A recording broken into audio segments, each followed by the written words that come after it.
నవీన జ్యోతిష్యం ఛానల్ ప్రేక్షకులకి నమస్కారం. ఈరోజు మన వీడియోలో ధర్మ సందేహాల్లో భాగంగా దేవుడిని కోరికలు కోరవచ్చా, భగవంతుణ్ణి మనం దేనికోసమైనా ప్రార్థించవచ్చా అనే విషయం గురించి తెలుసుకుందాం.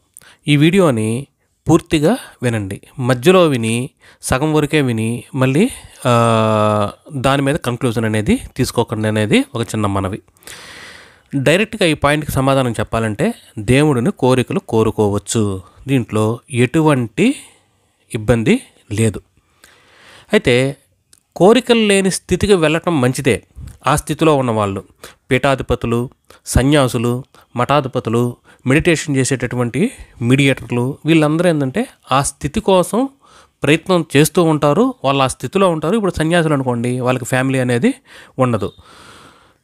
ఇలా కోరికలు లేని స్థితి కోసమే మనం ఫైనల్గా మన డెస్టినేషను, పరమార్థం కూడా అదే, ఆ స్థితిలోనే ఉండాలి. అదే ముక్తి, భుక్తి. కానీ ఇప్పుడు మనం ఉన్నటువంటి స్థితికి కోరికలు దేవుణ్ణి కోరుకోవచ్చు. ఎందుకంటే మనం ఇప్పుడు ఆ స్థితి కోసం పోరాట్ల. మన ఎయిమ్ ఏంటంటే ఈ సంసార సాగరం అనేది ఈదటం. దీనికోసం సరే ఇవన్నీ పక్కన పెడితే అసలు ఇవి పురాణాలు కానీ ఇవన్నీ ఏం చెప్తున్నాయి, కోరుకోవచ్చా కోరుకోకూడదా అని చెప్తున్నాయంటే మన శాస్త్రాలు కూడా కోరుకోవచ్చనే చెప్తున్నాయి.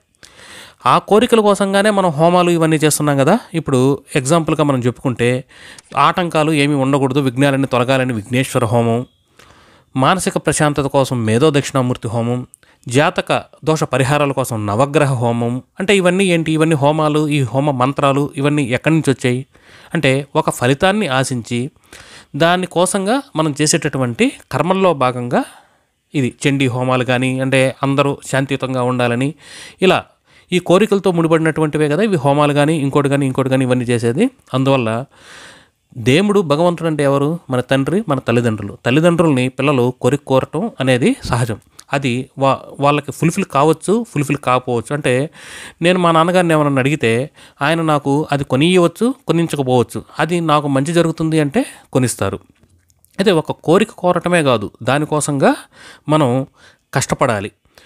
కోరిక అనేది ఈ కాలంలో సైకాట్రిస్ట్ ఏ విధంగా చెప్తున్నారంటే ఒక సెల్ఫ్ సజెషన్ లాగా చెప్తున్నారు. ఉదయాన్నే లేచి మీరు ఈరోజు నేను హ్యాపీగా ఉంటానని 10 సార్లు అనుకోండి, ఈరోజంతా మీరు హ్యాపీగానే ఉంటారు.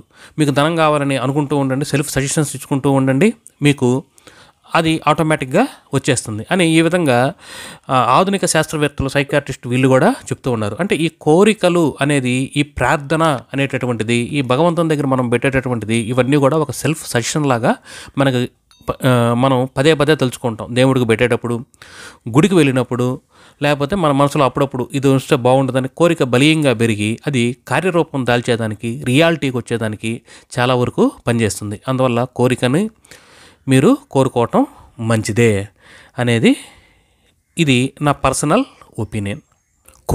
కోరుకోవటం అనేది పదే నీ యొక్క లక్ష్యాన్ని తలుచుకోవటము, సెల్ఫ్ సజెషన్ ఇచ్చుకోవటము అనేది ఆధునికంగా మనం చెప్పుకుంటే ఇది పురాతన కాలం నుంచి భగవంతుడి దగ్గర మన కోరికలు చెప్పుకోవటం అనేది వస్తూ ఉంది. ఇక కోరికలు లేనిటువంటి స్థితికి వెళ్ళటం, పీఠాధిపతులు వీళ్ళందరూ మెడిటేట్ చేసేవాళ్ళు ఆ స్థితికి వెళ్తారు. ఆ స్థితి అంత ఈజీగా రాదు. ఆ స్థితి రావాలంటే మన ఆత్మకి కొంత పరిపక్వత రావాలి. అంటే మన ఆత్మ కూడా బాలాత్మ, వృద్ధాత్మ, లేకపోతే మధ్యాత్మ, ఈ విధంగా ఎన్ని జన్మలు తీసుకుంది దాన్ని బట్టి వస్తూ ఉంటుందన్నమాట. ఈ వృద్ధాత్మకు వచ్చేటప్పటికి, అంటే చాలా జన్మలు తీసుకున్నటువంటి ఆత్మ వచ్చేటప్పటికి ఆల్రెడీ ఒక పరిపక్వత అనేది వచ్చి ఉంటుంది, అన్నింటినీ చూసి ఉంటుంది. అందువల్ల వాళ్ళ కోరికలు లేని స్థితికి వెళ్తారు. బాలాత్మలు వీళ్ళు సాధారణంగా కోరికలు ఇవన్నీ కోరుకుంటూ ఉంటారు. మీకు ఈ నేను చెప్పినటువంటి ఈ సందేశం కనుక నచ్చిందనో నచ్చలేదనో, లేకపోతే మీకు ఇంకేమన్నా ఒపీనియన్ ఉంటే ఆ ఒపీనియన్ని కామెంట్ రూపంలో తప్పకుండా తెలియజేయండి. మరి ఒక మంచి వీడియోలో మనం అతి త్వరలో కలుసుకుందాం. అప్పటి వరకు సెలవు, నమస్కారం.